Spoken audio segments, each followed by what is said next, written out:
This is the Transparency Podcast Show. Welcome back to Transparency Podcast Show. Michelle. Hi. How are you? Good. How are you? How about yourself? Good. Happy How's birthday.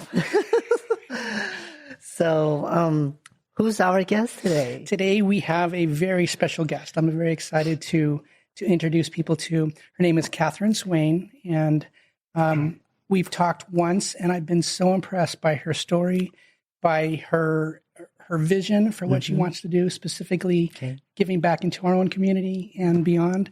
And so I'm very excited to have everybody meet Catherine today. Okay, I can't wait to hear about her stories. Hello. Hi, Catherine. Hi, Catherine. Hi, everyone. Welcome to the Transparency Podcast Show.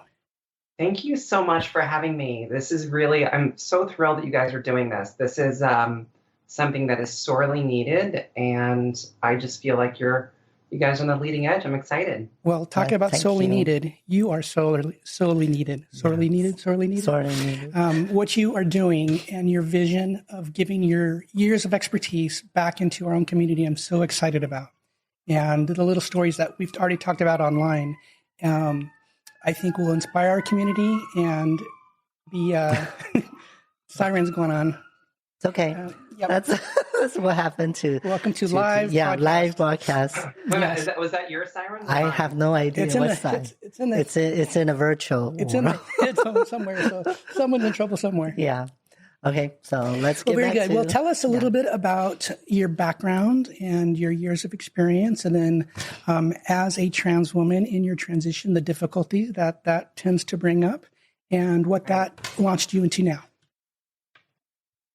Wow, that is quite it's quite an opener. Right to it. Yeah, no doubt. So I probably should be upfront. I transitioned, started 2 years ago, a little over 2 years ago. I worked in the financial services industry for 27 years. I was essentially an investment advisor for registered investment advisors. I was a representative for those firms. I was a professional trader. I handled, we can get into the details of my experience there. But I have been in the business so long, and the reason why I waited to transition so long was that there was just no place for me. So when I was 25 and 30 and 35, every time I thought, well, now I'll start thinking about transitioning, the eventuality and what I eventually got to was, well, where am I going to have a job? Because I'll be honest, today I'm 50, or I was 50 I'm 50 this year.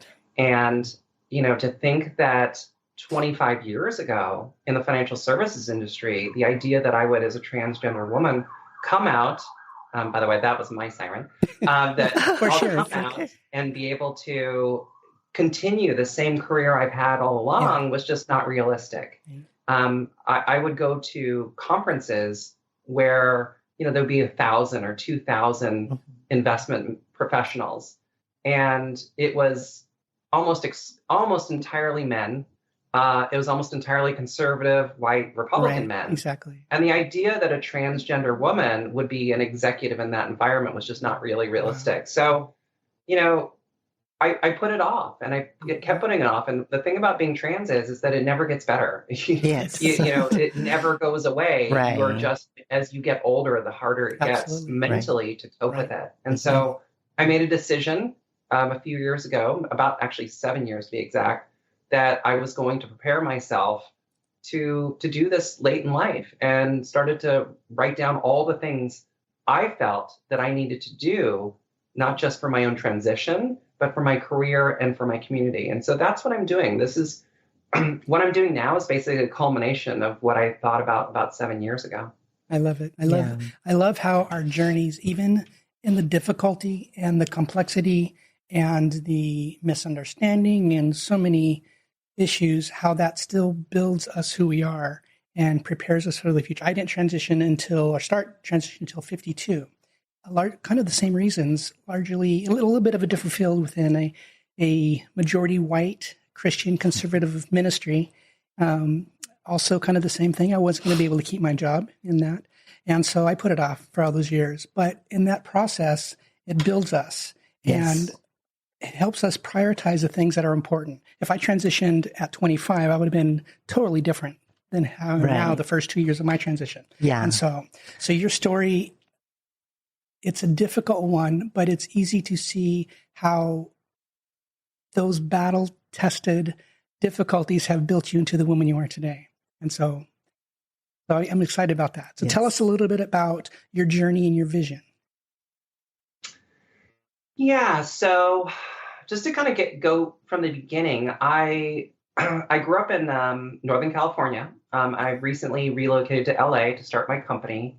But I grew up in a little tiny town, Mendocino. We had about 1,100 kids or 1,100 people in the whole town. So there was about 150 kids in the high school. And that was the environment I found myself growing up. It was very, not to say isolated, but it was certainly, if you've ever grown up in a small town, everybody knows every single thing about you. So I became a very private person as a child, especially knowing, and I first identified or kind of figured out that I was a little bit unique in that I was uncomfortable with my gender starting around age 5. So in a town where there's just so few people, you really need to be protective of those types of truths. And not until I got into the real world and I moved to San Francisco and then to Washington, D.C., where I went to school to work in, basically I was educated in government finance.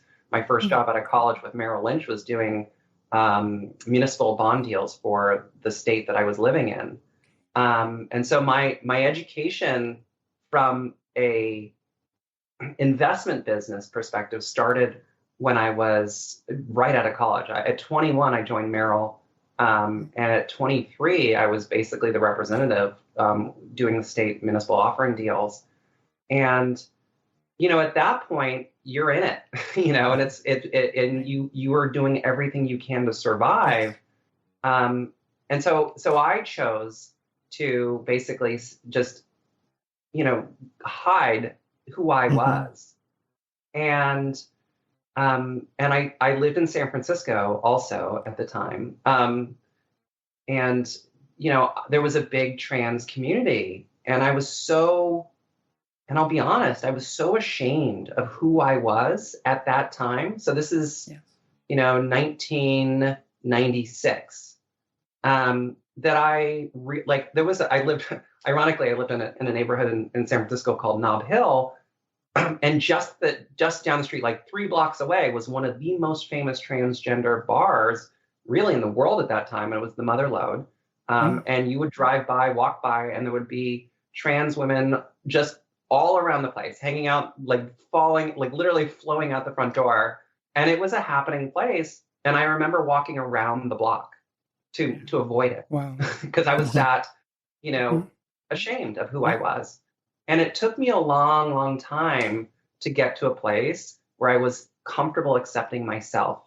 And then once I got to that place, the world really just opened up for me. And I've never looked back, and I'm living a life that I always dreamed of. Amazing. Cool. So I want to find out, did you have any financial background in school, or how did you choose this field? Will you be always interested, or are you an investor yourself? No. So here's another truth about me. I'm half Hispanic, and I grew up in my household. My parents split up when I was very young, and my mom and my grandmother raised me, and they spoke Spanish only. My mom was a single mom. Her mom was a single mom. My grandmother's dad was a single dad. So we've never been wealthy to the point where we could just say, oh, I remember talking to kids in high school. They're like, oh, I've got my trust account. I'm thinking about what to buy with stocks. And I thought, who has a trust account? Right. And that was my first, introduction, which is going to a more affluent, school and finding out about this stuff. But growing up in not to say poor, I would never say poor, but we didn't have money in the same way that other kids did. And so for me when I started to think about a career, it was more of a necessity, finding out about things that it wasn't natural to us. Yes. It wasn't natural to think about a retirement account or a 401k or investing or options or, futures. Yes. Nothing of that existed in our world. And so the school doesn't teach that as well. So, right. And I knew that to break that cycle of being a single parent who was struggling to get by, that I had to make a conscious decision to focus on that as a priority in my life. So I literally just started in high school studying the stock market. And by the time I graduated from college, I got a job at 21 working in an office as a sales assistant. Okay. And what was funny was that the first office I worked in, there was 40, at that time there were brokers. Yeah. We now are financial advisors, financial planners, right. But they were brokers. And out of the 40 brokers, only 2 were women. Wow. And out of the sales assistants, the people who supported those 40 brokers, I think there was 16 of them. They were 14 women and 2 gay men. Okay. And that was my first education to the business, which is if you want to be successful, white males tend to dominate. And if you are going to survive in this business, and you're a woman, you're going to be in support. And that was the first realization that hit me, that this is real, and you have to survive. You have to kind of do anything you can to make it to that next level. So, do you have any advice for people who, like I say, never invest because the school system never teach us about financial literacy? So a lot of time, people, I don't have money to invest. I can't even pay my bills and stuff. So do you have any advice to people like that? Because today, especially in today's world, we're facing inflations, we're facing, and there's a lot of economy uncertainties. Yes. We might have recession coming up. So all this is tied up to, how much you can invest, not how much you can save, correct? So do you have any advice to people like that who might want to do it but not sure where to start? Yeah, the biggest thing, and almost it's funny, there's certain things that certain communities know and then certain things that other communities don't know. Yes. And one of them was just the power of compounding. Right. The power of compounding for me was a revelation, and it sounds so simple. And I'm sure you've probably seen some example of the power of compounding in school. But as far as a portfolio goes, the difference between someone who saves $100 a month and puts it in the market. You do not have to be an expert. You do not have to pick Amazon versus Apple versus AT&T or Boeing or Chevron or anything like that. Right. All you have to do is put $100 a month into the market. Now, $100 for a lot of people is a big deal, but a lot of people also, $100 is something that they can't afford. That's $100 a month is $3 a day. Right. And so if you can take $3 a day and you put that money, that $100 to work each month, and you just blindly put it in the stock market. When you're 25, if you go 40 years out in the future, at 65, you'll have $1 million. Yes.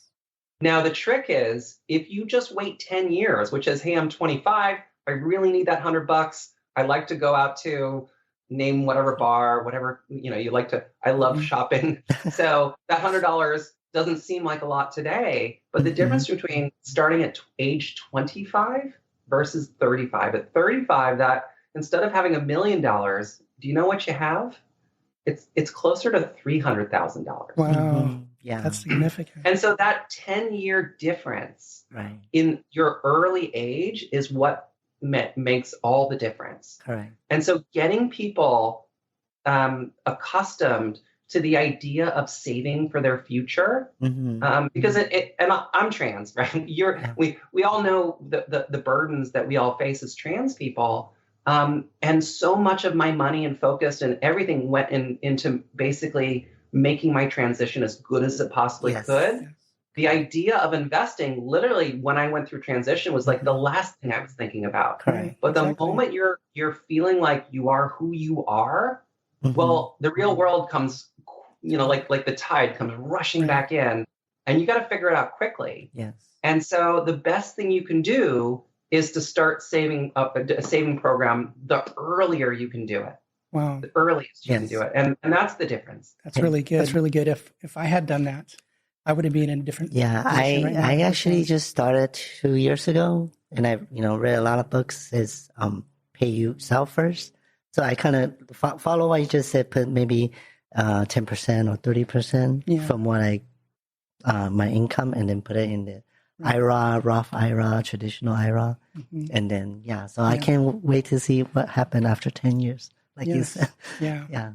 And our community faces so much unemployment, underemployment. Talking back into your industry of financial services, how difficult it would be for a woman in general, much less a trans person. And so our community is even more plagued by some of these difficulties. And so what is the vision with LGBTQ Invest in the difficulties and the setbacks that we have faced in our community? How can your company make a difference?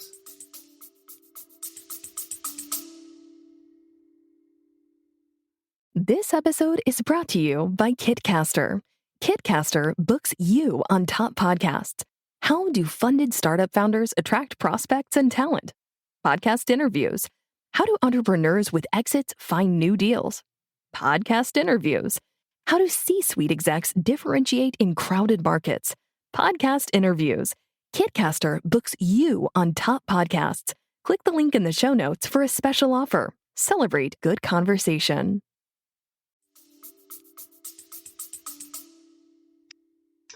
So one of the things I've had lately, now that LGBTQI is in business, is that when I talk to prospective customers, these are folks that are gay, lesbian, trans, bi, whatever they are, and allies, especially allies.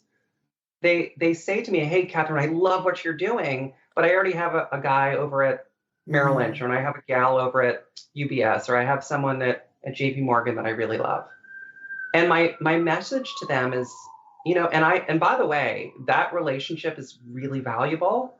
But the thing you have to know is that while you might have a representative that really speaks to you, the people who actually manage that money, the people who are taking your investment dollars and putting it to work in the market, they're mostly, again, to kind of echo this, they're usually the management and ownership is a single class of people. It is white, Republican, conservative men. Right. And and yes, LGBTQ people do exist in the investment management space. But as I can attest, I've had in my career nothing but those guys as my bosses. And I've had nothing but gay and women as my assistants in my career. Oh.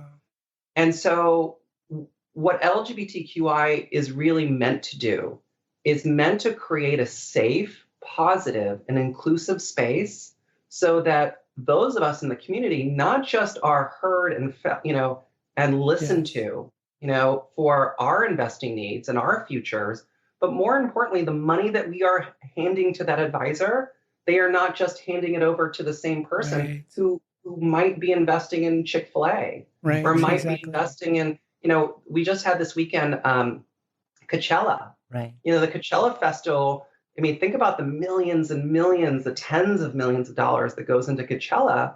And the owner is the gentleman named Anschutz. He's a huge advocate for anti-LGBTQ laws that are being passed in Florida, the Don't Say Gay bill and the anti-trans bills. Yes. And to think that you in the community who are fighting for your rights are then handing your money to someone who then hands it to someone who supports people like Trump.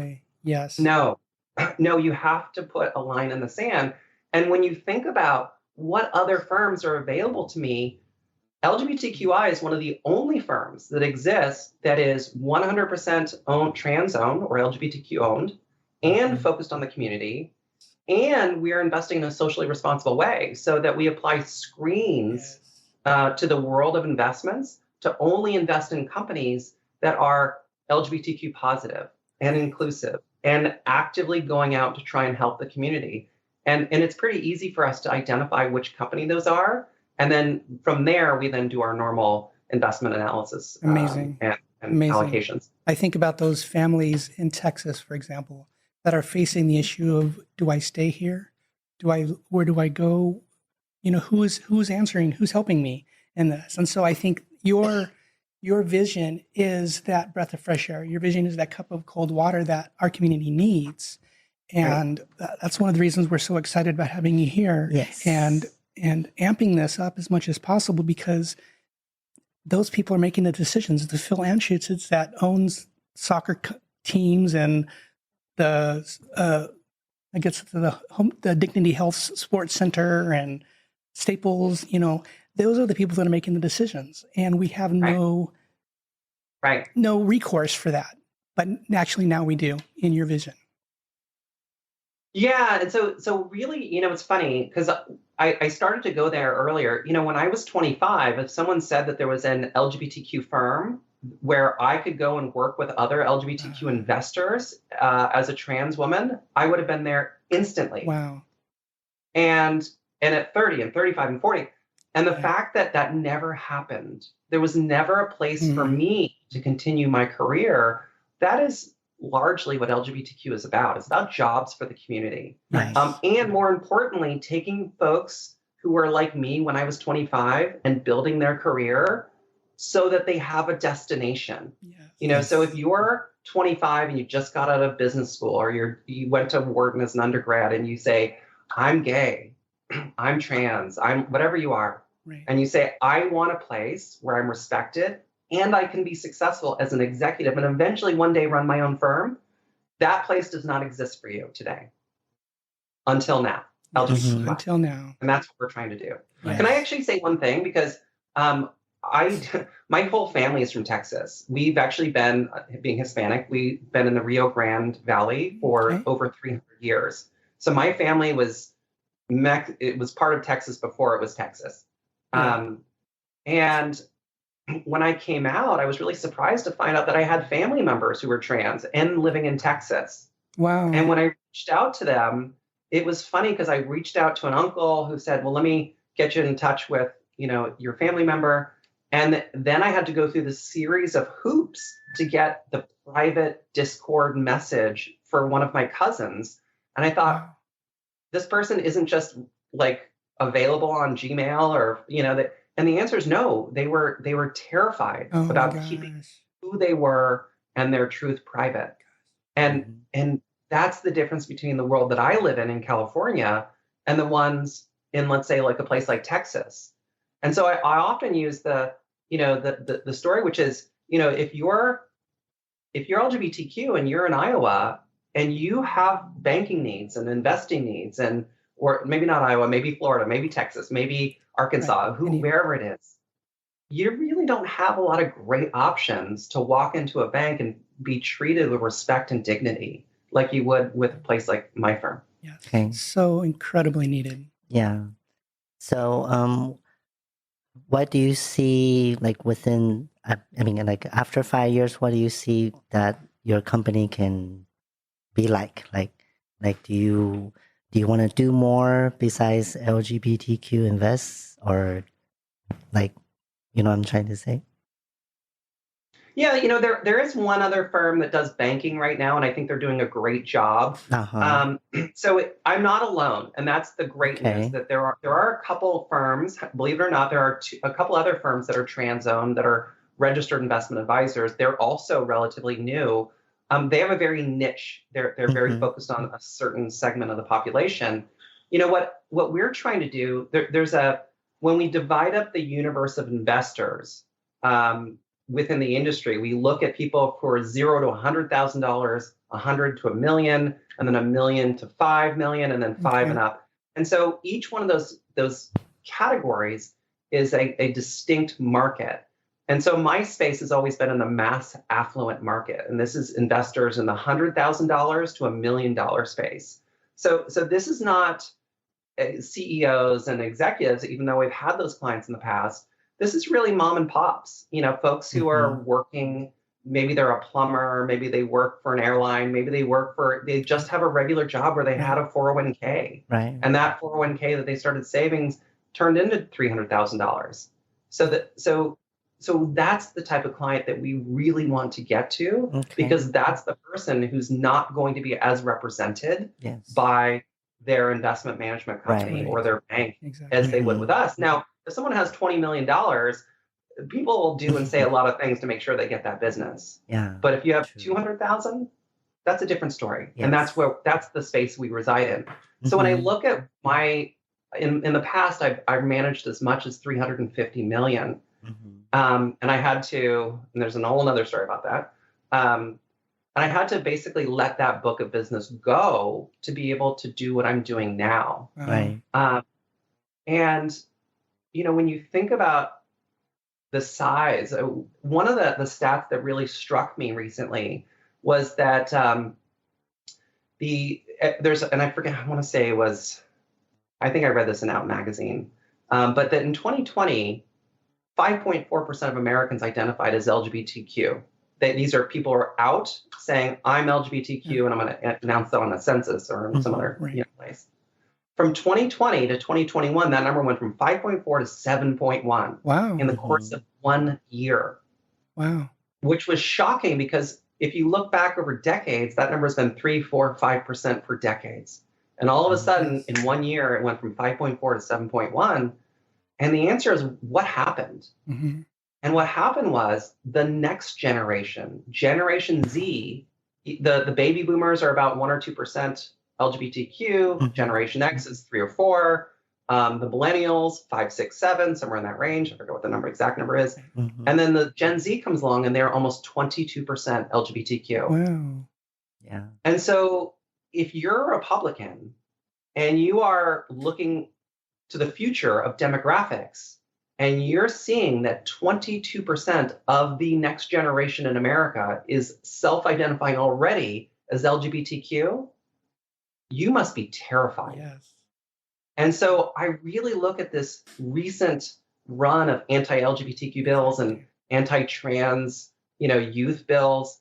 And to me, this is their last hurrah. This is them saying, we're going to stigmatize this group, because if we don't, the demographics are going to mean the end of Republicanism, and at least conservative Republicanism in America. Yes. And so let's take these bathroom bills and these anti-LGBTQ bills as essentially the early phases of a major transition in our political system. And I go to bed feeling really good about those numbers. Right. And then people throw up the argument of it's a trend or something. And no, we just have space that we feel safe enough to come out now. Yeah. And so that's what when I see these trans kids and these families that are going through this pain, I'm blown away by the strength of these trans kids. And it almost makes me, it makes me tear up because of the opportunity they have to walk authentically at such a young age is amazing. And who they can grow into be because of that is beautiful. And there's a lot of people that will do anything in their power to stop that. Absolutely. I love it. You also mentioned when we first talked, you have a sister company, Catherine Swain Associates. Tell us a little bit about that, because I found that fascinating, and some of the opportunities that presents to people that may live in a place that is not so LGBTQ friendly. Maybe they're brokers, or maybe there's someone that is in the industry at some level, but don't have a place that can feel safe, like you talked about earlier. Right. And so this is where, so for example, I think about one of my girlfriends who is, she says that I was her mentor in the business, and I appreciate that, but she's done just fine on her own. I think of her, she's an advisor. At 41, she got divorced. She was a stay-at-home mom. She took a job on Craigslist that just happened to be a receptionist for an investment management company. And at 48, she now manages $90 million and is making hundreds of thousands of dollars a year. And that all happened within the last 7 years. And so I think about a woman like her, where she's still not represented by she's still not represented by her management. And so the conundrum that I faced is that if I bring her into LGBTQ investments or LGBTQ invest as an advisor, while she's a great ally for the community, I also know that 99% of our clients are not LGBTQ. And so if we want an advisor who's either an ally or who's self-identifying as LGBTQ, and you want them to be able to offer a service that isn't necessarily draped in the LGBTQ flag, that's what Catherine Swain and Company is all about. And Catherine Swain and Company also is where we it becomes kind of a hub for people who want to invest in the same way, but this is the LGBTQ brand is just not for them. And that's fine. And so we have both brands to work with investors. And so I'm to be honest, out of that 350 million that I used to manage, I needed a destination for those folks. And that's what Catherine Swain and Company is. Definitely. I love that. I love how you are not only focusing on space for our people, but for allies and for people that live in places that aren't Los Angeles or San Francisco or New York City. And so that vision of uniting purpose, a vision, but then purpose in our community, I love. It's inspiring. And that's what motivates me as the founder of TransZone to highlight and shed light on these things, because business is so much more about just providing jobs and paying your bills. It's about change, and it's about looking at what needs to happen and pursuing that change. And so I'm so inspired by what you're doing and kind of both phases of the vision, because talking about world changers, it just makes me so happy to hear about it and talk to you about it. So can I add one thing? I don't think any of this would have been possible, believe it or not, without COVID, at least the way we're doing it today. So COVID, I'm actually relatively unique in that I started hormones on March 1st of 2020. Wow. So if you remember, like by the end of March, we were in lockdown. So my transition is almost exactly coinciding with COVID, which also meant that as I struggled with my early transition, I got to wear a mask and, so it was very beneficial. Yeah.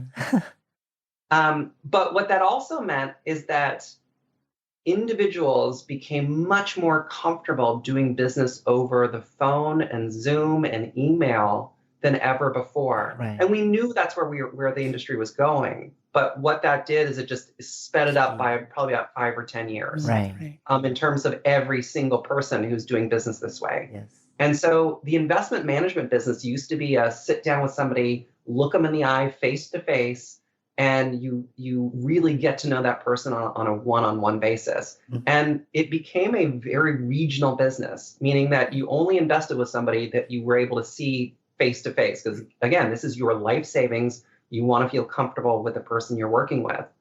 Okay.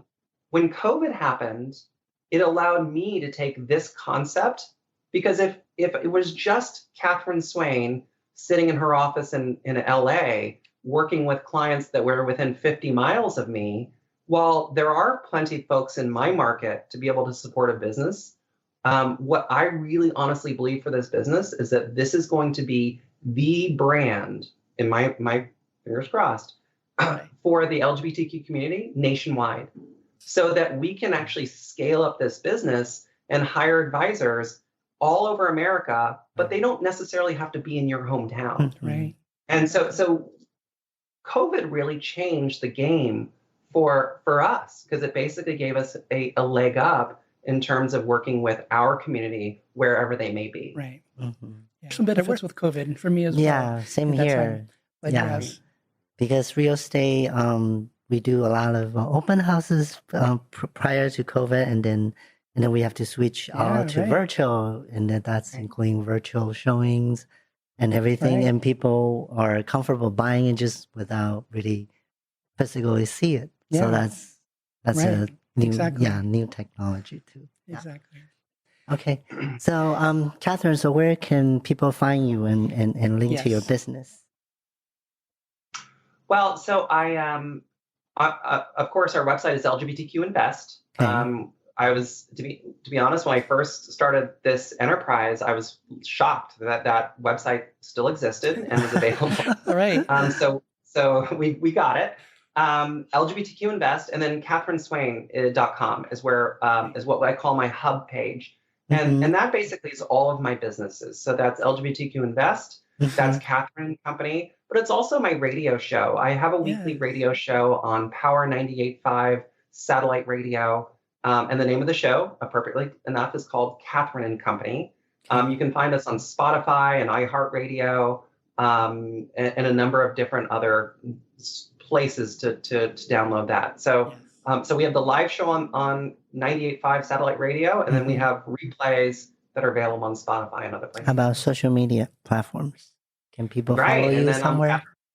Swain on Instagram. That's where I have a lot of fun. So please follow me there. Okay.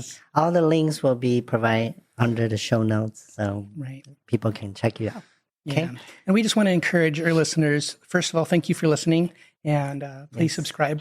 But businesses like this, businesses like what Catherine is doing, is imperative for us.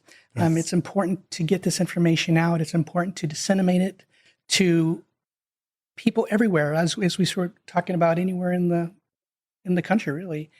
But there are so many lives that can be such directly impacted by this information and by this resource that Catherine has done. And so I just encourage to tell your friends, go to the links, mention them. Let's get the word out that we can help our own people. And because if we don't do it, who will? Obviously, it's not too many people lining up for that. So, well, can I say what? Michelle, I'm going to give you a plug because, honestly, when I think about, the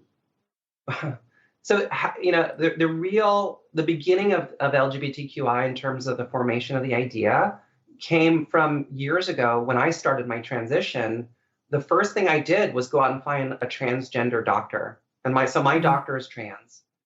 Because if I was going to sit down with somebody and give them my whole life story and let them examine my body, I want just for my own trust and my own sense of safety, I felt it was important to hire another trans person for that job. And then that blended into, and I can probably try a little harder in my voice, but I have a voice coach and she's trans. And then I have a real estate agent and he's gay. And then I have countless other people who are allies. And, my publicist is gay. My marketer is gay. My entire team of support staff for LGBTQ Invest is part of the community. Now, some of those hires just came out of, because of what I'm already doing. But I actively sought other folks in the community because that's what I wanted to do to support others, but also to make myself feel better about where I spent my money. So supporting your community, and that's where trans-owned directory really makes a lot of sense because that's a single place you can go. Any need you have, you go, you plug in what your category is, and you're going to find people who are doing it who are a lot like you. So thank you, honey, for making that available. Thank you. I mean, yes, it's all about us. It's about us. It's about the community because, and the story is pretty silly.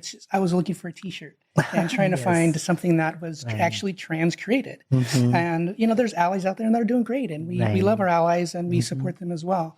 But there's not a lot of trans creators that get a lot of recognition or publicity from anywhere really. So looking for that. So I would look for a resource and there was nothing, there was some in our local LGBTQ directory, which was mostly outside of the area, which was interesting, but we needed a place that we can all come together. And so I'm excited for businesses like LGBTQ Invest to have this, as a resource, primarily to be a place where people can come to one place and see everything that's happening, to see all the great work that is being done in our community. And we have everything already. We don't have very many members yet since we're just starting, but we have landscapers and art store framing CEOs, now LGBTQ Invest professionals. And so our community is amazing and it's broad and it's vibrant and it's so exciting to be able to highlight things like this. Yeah. And honestly, today, I always go to your website first before I hire any new contractors because I know that that's a way for me to basically make sure my money stays in the community. Yes, exactly. So important. Well, wonderful. Well, we just encourage everybody to know about these resources, to get the word out. Catherine, I know, is available. She's made herself available to me to ask questions, to answer questions, to have someone to bounce out different ideas that you may have in terms of investing. So please use her, use this as a resource, and let's build our community together. Go way back around 2013, 12. Wow. It was a time when I started doing some movies, actings, and LGBT love stories. That's how I kind of cross path with her, because at that time she has her YouTube channel, and somehow we just connect through Facebook at that time. And then we never really met in person until one of our friends, who unfortunately got murdered, and we went through that whole, it hit home. So we kind of went to the core hearing, and so her name is Celia Daniels. So Celia, you can tell us about yourself, introduce yourself, like your background, how did you begin your gender identity journey? Yeah, thank you so much, Shelby. I identify as a gender non-binary person of color. Okay. I'm an immigrant. I'm an Asian. I have 25 years of experience working in the corporate industry. And one of the advocacies that I focus on is bringing change in the diversity spectrum from the bathroom to boardroom. Mm-hmm. And that's my passion. That's what I love doing, educating companies and bringing my corporate experience and helping companies to hire more trans and gender non-binary and intersex community into the workplace. Yes, so that's what I do. That's great. I love that. Bathroom to the boardroom. Yeah. That's an awesome slang. Yeah. So I know you involved with trans can work. Right. I want to tell you a funny story that nobody knows. It's kind of embarrassing personally, because when they first started it about 2016, remember? I was cast to do like their information. Oh my goodness! Commercial, but somehow, because you two probably know my story. I had a breakup, and then that was at that time, and then I forced myself to show up, and then I did it very horrible. I cannot read my lines. And then they asked me, smile. I just can't smile. Anyways, that's just my little connection with trans can work. But throughout these years, I can see they do a lot of different job affairs, right? And then, absolutely. Yeah. So job fairs, trying to hire trans folks. Right. And those are, I've been one time, and they are not mom and pop businesses, like a major big names and banks and stuff. Right. Yeah. Right. So can you tell us like what's your role in this trans can work? So I'm in the executive board for Trans Can Work, and I've been involved with the organization when Michaela Mendelson started this organization. She was the CEO of El Pollo Loco. Yeah, franchise. So she offered jobs for almost 50 Latino marginalized community in El Pollo Loco that made a big splash across the country. And even Katie Couric had featured her on some of the magazines that came out in, I think even in National Geography, not in National Geography, I think in National Geography, it was featured as Gender Revolution. So there were a lot of things she made, and it created an interest in me to think about it, because I wasn't out at the time. I was still trying to be out. Okay. I was out in the community, but I wasn't out in the workplace because I was afraid of losing my job. And that's when I started volunteering for Trans Can Work, being out there, trying to help them get some opportunities in companies. And I've been in panels with Trans Can Work. And in fact, I went as Celia and presented along with Trans Can Work with Michaela in a company where I was consulting as Daniel. It was funny. Oh, wow. So they didn't know who this person was, and I was talking about the products and everything that I knew, and they were all curious, who is this person? How does she know our products? She knows by name. And I didn't come out at the time because I was still a little worried. But it's funny how I have been, my journey has been, all these organizations, even LGBTQ, LA organization, all of these organizations have been a great stepping stone for us. And friends like yourself, it really helped a lot in those times when we were all in the same boat. We were like trying to figure out what's going on with our lives, Right. and we didn't know where our future is going to take us to. And look at where we are years after. Yes. Exactly. Yeah. So, so you mentioned about you then came out before your last job, and then you came out. Did you lose your job after you came out and you started your own business? Is that what happened? No, I was working with companies which are doing clinical trials for biopharmaceuticals. My experience comes in the healthcare and life sciences industry. Right. So I was working in the industry for a while, and my gender dysphoria was very high at the time. I couldn't be presenting myself as Daniel. I'll be wearing suit, presenting. I'll go back to my room or my hotel or my house, and then put on a maxi dress and feel like my head is above the water. Breathing up, taking deep breath, like, oh my God, I'm so comfortable now. And it was really hard. And I was doing that for a very long time. And that's when I quit my one of the last consulting companies. It was a top 5 consulting firm in America. I quit that company. I was 3 levels below the CEO, reporting to my executive director, who was at the senior vice president at the time. And I could not continue anymore. And I felt like I had to leave. And I quit that company.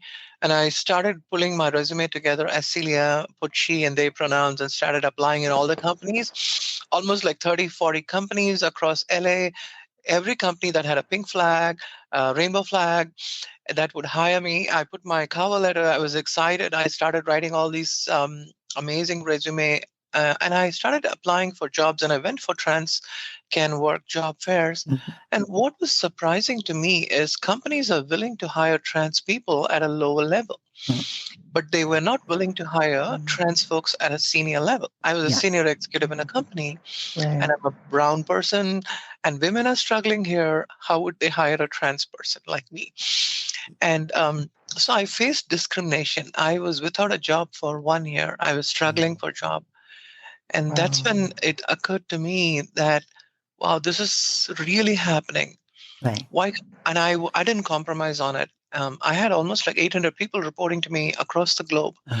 My P&L was 250 million.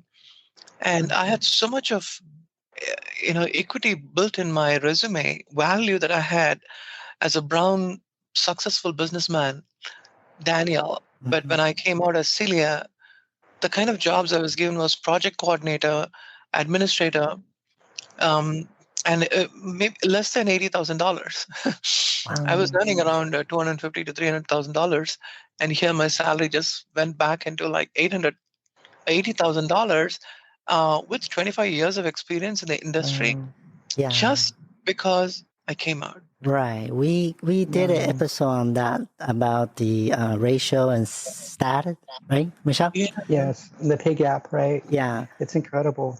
So that's why we kind of do this show, Michelle, because, we encourage, we know that this problem is there, but we want to solve it. We want to be moving on, so that's why we do this show, to encourage people to own their own business, be entrepreneurs. Yeah. Right. So, That motivated what were me some to of the, go for it. Sorry. I'm sorry, what were some of the things that those corporations told you in that time that they didn't recognize your experience because you now are presenting as a woman? I'll give you one experience. In a trans job fair, there was a senior, I won't mention the company of the where I had this interview, but the senior vice president of this financial company, she looked at my resume and she looked at me and said, Celia, I said, there is a job in your company as a director. Can I join your company? And this is a trans job fair. Wow. And she said, Celia, I don't think you will fit into our company because they're all white, old men. And I don't want to put you in front of them as much as I really want to make a change in the company. I'm struggling. She was a senior vice president of HR. And to me, that told volumes. And I said, can you please get me one interview?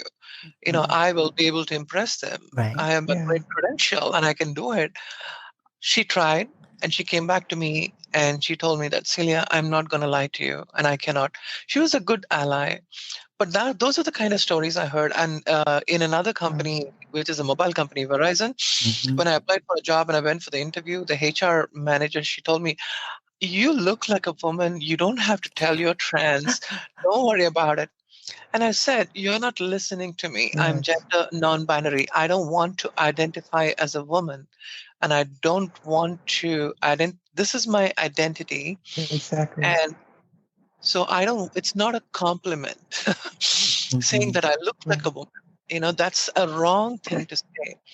There were lots of things like this, especially one of the recruiter called me and said, "Am I talking to Celia Daniels?" And I said, "Yes, this is she." And he started on and on, and he said, "But you sound like a man." I told him, "Did you check my resume before calling me? Did you check my LinkedIn before calling me?" And he said, "No, I did not. And that's why I'm calling you." And I said, "You should do your homework before calling a trans person. My pronouns are very clear. My LinkedIn profile is there. Why didn't you look at it before calling me?" And then he said, he didn't even apologize. He just went on and on. And I felt so much of gender dysphoria in that call because he mentioned again, "Hey, but excuse me for a second. You sound like a man. I'm sorry. Are you really Senior Daniels?" And that's the time it hit me that I said, "No, this conversation is over." And he was from a very reputed firm. And for me to turn down that offer as a senior program manager for that company was really hard because I thought this is a great opportunity. But here's the thing. I put that little post on LinkedIn, and I woke up in the next morning and I saw there were 1.4 million views on LinkedIn. Wow. On LinkedIn, nobody sees. You probably get like 20,000 views.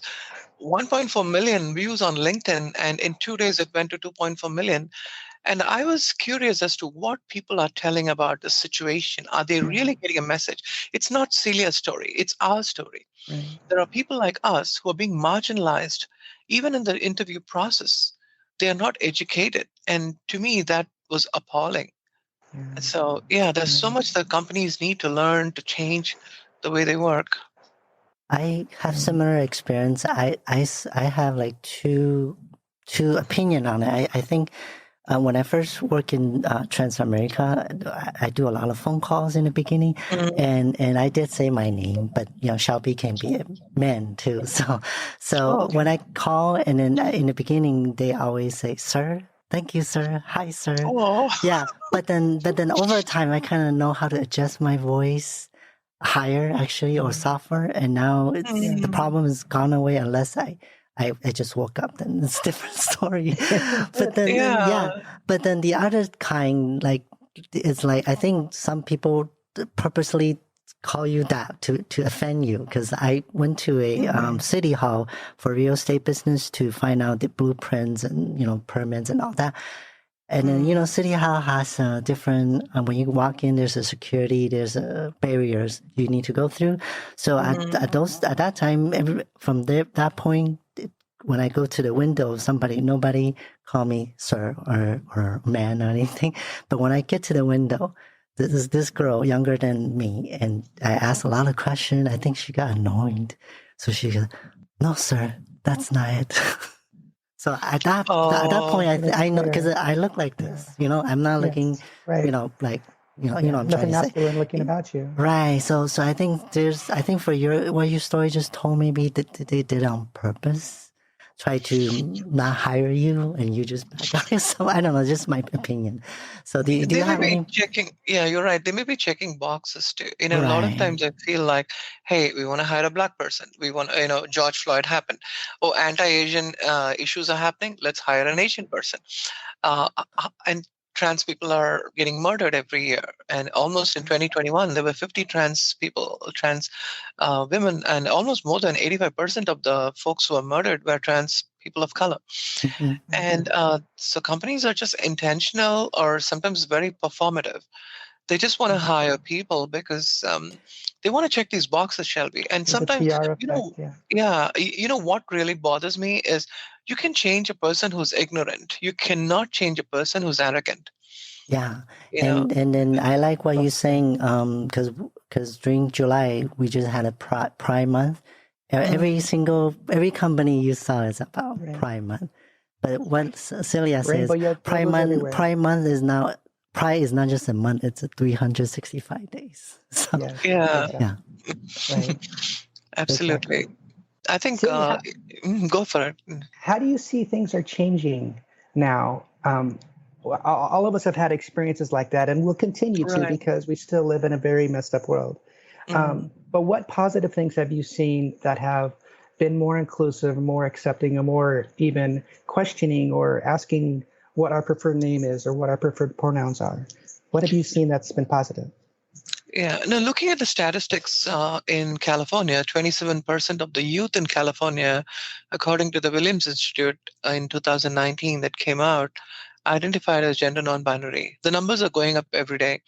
And even if you look at in 2030, the workforce is going to be 75% of the workforce is going to be millennials and Gen Zs. We are looking at a revolution where people are coming out of not just a process issue, a technology issue, but also a people issue.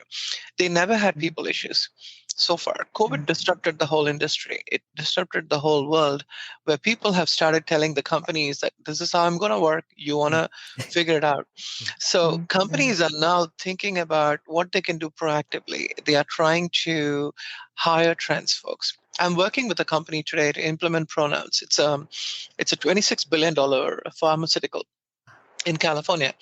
And I'm trying to bring in the pronouns, and I see that everyone is willing to use pronouns. But unfortunately, due to according to the Pew statistics, 48% of the Americans are still not comfortable using pronouns because they see what is on the top. Bathroom, they only hear bathroom, pronouns. Bathroom, sports, pronouns. Right. They don't see Right. under the surface how much we have struggled. Homelessness, being Yeah. going through mental health issues, going through incarceration issues. Every area of our life, we've been going through all these issues, and they don't see what is the root cause of the reason why Yeah. people are different. Companies are changing, but I would say that I see a lot of change in the media industry also. The way in which the ads have come, it's always demeaning to the trans community. We've been portrayed as, drag queens or having a fishnet Right. stock or just kissing someone. It's Exactly. always about that. I want to see trans entrepreneurs in the media industry. I want to see entrepreneurs, CEOs being portrayed in the media industry. I want to see astronauts who are trans in the media industry. And that's the way we want to change things. That's happening. But I'm glad that the younger generation is able to change that for the Gen X and baby boomers. Right. And I'm so hopeful that the gender expansive community is much more on fire than my generation. My daughter is much more open to being an advocate for me than me. She talks I about love these it. problems. Yes. Yeah, she's 22 years old. I came out to her when she was 12. But I see that kind of change. And to me, that is very encouraging that the future generation, they're all thinking and they are all changing the way in which companies need to. I see a lot of change in the smaller companies, startups and smaller companies than the traditional companies. IBM has done a great job. But when you look at companies which are culturally heteronormative, they have a lot more to do. And it's not about compliance in the companies anymore. It's about compassion over compliance.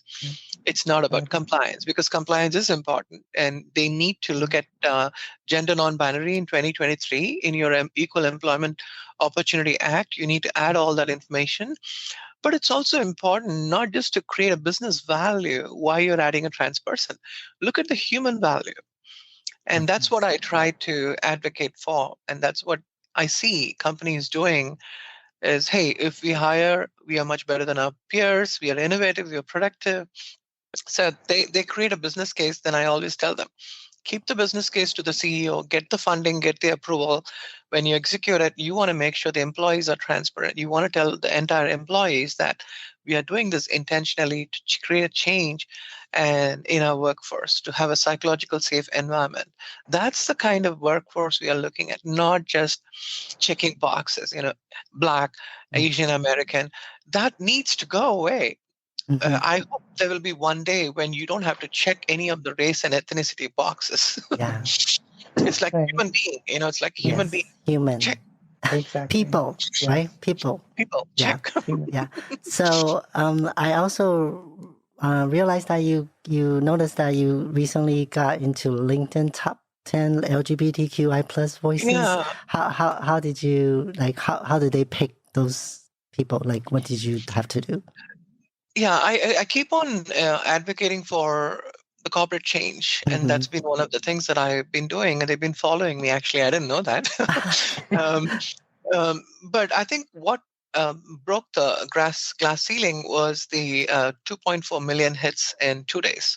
Oh, And okay. my story was featured as the LinkedIn top stories for that day. And then I didn't know. My friends called me and said, Celia, you've been featured as the LinkedIn story for today. And I looked at my thing, and then came the Ukraine war, and then came other things. And I was like, Oh my seriously? gosh. Are they really doing this? I was happy for that day, but I knew it will end, right? Because Yeah. sometimes you get caught up in all this, and I wanted to leverage. And I said, this is great. People are learning. It's not Celia's voice. It's Michelle's voice. It's Shelby's voice. It's a voice of people like us. And so LinkedIn called me and said, we want to add you as one of the top 10 voices for LGBTQ in 2022. It's a good pat on the back. I wouldn't, I think we are all doing a great job. And Yes. so the recognition was a good pat on the back to me. And I will still continue to do, not because they have given me an LGBTQ voice thing, Right. but I think we do. We are all amazing LGBTQ voices in this country and across the world. Yeah. Yeah, I think that is important. It is just a pat on the back, but it does recognize you and for your voice, for the work that you've been doing. And you've been doing so many things for so many years. And I've kind of seen you from the kind of the outside looking in. And I transitioned just over, well, it's about 3 years ago, almost 3 years ago now. And so I'm still the newbie here. But but I think it is important for us to recognize people like yourself that has put in the effort and put in the work in seeing this change. And some of us that are new, that are coming in, or maybe even not in a position to be able to transition yet, we can still base and learn from you. And based on your experiences, we can kind of help pattern our experiences around that. One of the questions I had was, because I think a trans person will make a great DEI advocate. What would be some ways? I actually have a friend she's a very good cis ally, but she wants to enter the DEI space because she really wants to advocate for the trans community specifically, but of course everybody as well. What are some ways someone without a college degree or a degree with something else, what are some ways people could get into this space? I think the first important thing is to connect with the community, to understand the community, to listen to the community, learning to unlearn certain things.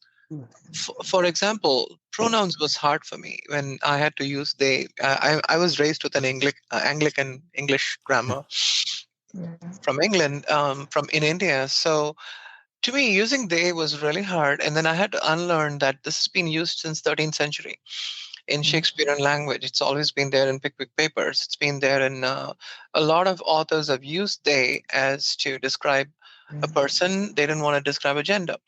So it's been there. And I think in getting involved in the community, understanding the community is so important. So I can give you one quick example. That is allies. The word allies means acknowledge your privilege that you're a cis person who's trying to help trans community. Listen to the voice of the trans folks in our community. Learn to unlearn things, which is very important. Instigate tough conversations and be in situations where you have to make tough decisions. And E is to educate yourself and to educate others. First, you need to educate yourself. You can't just educate others and start educating yourself after that. The last one is support by being involved in the community. So this is something that I would advise to your friend when you look at being an ally is understanding the whole package of being an ally. It's not just, and you don't have to have a college degree. You just need to have a heart. Your academic qualification probably gives you a platform, but I've seen that I am in platforms where there are judges in the call. There are, I would say, someone who has written councilmen, councilwomen, people who are very, very important, making changes in the call. And I'm part of this conversations because they want to hear my point of view as a person of color and an immigrant. Excuse me. So there are a lot of times Excellent. I feel that it's good to have someone advocating for us, but the most important thing is to not take away our space. Because I've seen a lot of, I posted in my recent posting on LinkedIn is give voice and give a platform for the trans community to tell their experiences and stories. The cisgender folks cannot share experiences like what we have gone through, the discrimination we have gone through, the issue we faced. They will not be able to share those narrations. They'll be just giving you theory. They will just say, "Oh, by the way, my friend Shelby went through this. My friend Michelle went through this," but it's not their story. So it's not. You don't need a college degree for this. You need a good way to improve in your public communication. So Toastmasters is a good way to improve your public speaking skills, so that you will know how to articulate better within a given time. And I've been taking Toastmasters for a while, and my communication has improved quite a bit. I had a lot of vocal spikes, and I was able to learn to communicate much better and articulate much better because of these platforms. And so I would say, learn public speaking, be there, and keep on listening to the voice of the community. And when you have a panel discussion where if your friend, her name is Susan, is invited to speak, she needs to give a platform for Michelle to come and share her story, while Susan can talk about DEI as an ERG group, as a person who is a part of the ERG. But when it comes to the trans portion of it, bring people from the community, an Asian person, a Black person, a Native American person, who can be a part of these conversations. And then you tie them together rather than telling their stories, which is not a great way to be an ally, but so that's something that I would advise. Excellent. Very well said. Thank you for that. Okay, so tell us about your new business adventure. Where can people find you, and what kind of service do you do, and all that goodies? Absolutely. So I started a management consulting firm called Rubicon Consulting. Rubicon came from my daughter's name. Her name is Rebecca. Oh. So I added, made it Rubicon. It's like the Rubicon, the Jeep company. And then Consulting LLC. What I do is I used to consult for biopharmaceuticals and healthcare companies managing large projects. I've done HIPAA project management. I've done PMOs, pulling all strategies together for from a molecule to market. What do you need to do? I've been working with a lot of in the space for a while, and then I kind of thought about it in a different way. And I said, I'm a trans person. I'm out in my workplace. And so let me start talking about DEI, because if I can change the hearts of the people, company will change. And so we can hire more trans people. So that's when I started the tagline as redefining D&IB from bathroom to boardroom. A lot of times we are not invited to make strategic decisions in the ERG. Even products that we have today in the market, you cannot put them in the product. While I was admitted last year in the hospital in the ER because I had a cardiac issue, I went there and I was lying on the table. I look very gender neutral. I have earrings. And I was lying there. This person took my ID, and there was an X in my ID. But she kept looking at me. She kept looking at it, and then she went to the system. It was a EMR, an electronic medical record system. She added an M in the system because the system didn't have an option for an X. So sometimes we need to change technology vendors also. And when you build a product, we have to make sure it's neurodiverse. People can use it. So someone who's having dyslexia, someone who's having visually impaired folks, people like us, we need to be included in that. So I've been vocal about all the product companies. So product companies send me their products to evaluate and see if it's gender inclusive. I do that for some companies free of charge. I started writing policies for companies too. I've written policy for a very large electrical company. And I continue to do that. I continue to advocate for policy change in the company. Don't just hire trans people. Don't just hire trans people if you don't have policies, if you don't have framework, if you don't have people, process, technology in place. Get all that, get your ducks in a row, and then hire people. And that's my story across the board. So mental health challenges, talk about it. And I've seen that a lot of them started inviting me to panel discussions and they want me to speak. And I told them, don't call me next year if you have not done anything about this. Very good. Good for you. I say it in a nice way, not in an arrogant way. But I tell them, hey, call me every year. What are you really doing inside? And they'll say, Celia, we're having a hard time. We have some bosses who don't agree with this LGBTQ. I said, that's why I change it. I'll help you change. Write policies. Speak to your HR. I think that's what I love doing. That's my destiny, and that's what I do. My company can be is listed on LinkedIn in my profile, and also I'm a part of TrendScan Work and the executive board, trying to hire, and I'm also politically active. So I'm the vice president of Stonewall Democrats in Ventura County. I do a lot of advocacy in our county. In this August, end of August, I'm going to the police station and educating my police chief here in Thousand Oaks about what the way in which they need to be sensitive to the LGBTQ community.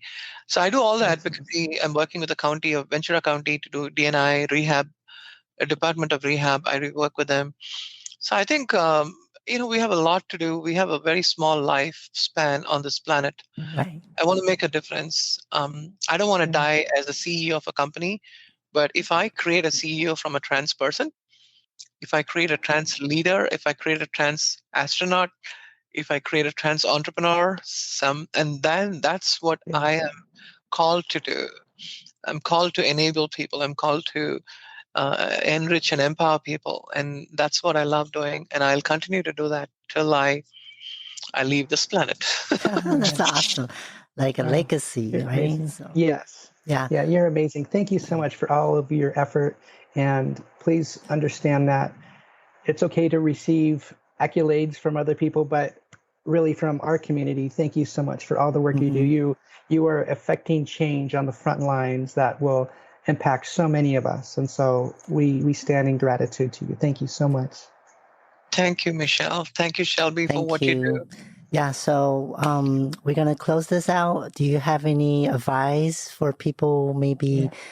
I always ask this for our interviewer because like you just said, our experience really counts, really make a difference. A lot of other people, they speak, they pull the data, they pull the numbers or theory. So that's why, I always ask our guests, what's your advice for our audience listener who may be ally or who may be not, thinking about transition and not too sure, on that stage? Absolutely. I think we all have our own journeys, and find out what your journey is, and confidently and boldly just go ahead with your journey, no matter what people say about your gender, the way you identify, the way that you use your pronouns. Just do it, and you will be able to see that the community will change around you only if you change. I think it's so important for you to lead the change, you to be the confident person in the room. If I can make a difference, a South Asian immigrant who was so shamefully living in India with guilt and shame can come out and create a change in a 40-year-old, $26 billion company. I'm the first trans gender non-binary person who made a change where my legal name is different from my birth name, from my authentic name. And if I can make a change, we all are change makers. You may be working in a McDonald's, you may be working in a small firm, you may be in a big firm, you have not come out. But just think about how much impact you can make. Even if you don't come out, find what your journey is and slowly come out the way you want to, not because others want you to. And for the allies, I would say, as I mentioned earlier, you are an amazing ally, and I'm sure that you will continue to be an amazing ally, but please give us platform to hear our voices, Shelby's voice, voice of Michelle, my voice, and people from our community in your panel discussions, in your conferences. Bring us in there, even if it's 10 minutes, 15 minutes. And that's going to change your conversation, the dynamics of how you manage your entire program and your trainings, your events. It will make a big difference. So thank you so much for this amazing time. Thank you so much Shelby, for your time. I know we have a lot to catch up. Yes, Maybe we have to catch up again in another episode or outside. On both. Both, actually. Yes. I would love to talk about Melody at some point in Yes, time. we haven't had a chance to talk about her. We will do one session on that as to how the law firms. Yesterday, I was in LA, Lambda Legal. I was in one of their meetings. So I was thinking about our situation, like maybe it's definitely a good conversation for a next conversation podcast. Yeah. About Melody. Yes. Yeah, those things will be great. All right. So thank you for your time and thank you for all the information that you share and all your activist work.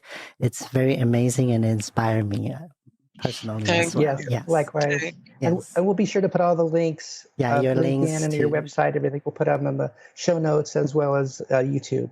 So thank you so much, Cecilia, for your time. Thank you. So we'll invite you back very, very soon. Yes, very soon. Thank you. I would love to. All right. So thank you for listening and watching. We will be back next time. Yes. Your voice matters. Just remember that. Thank you.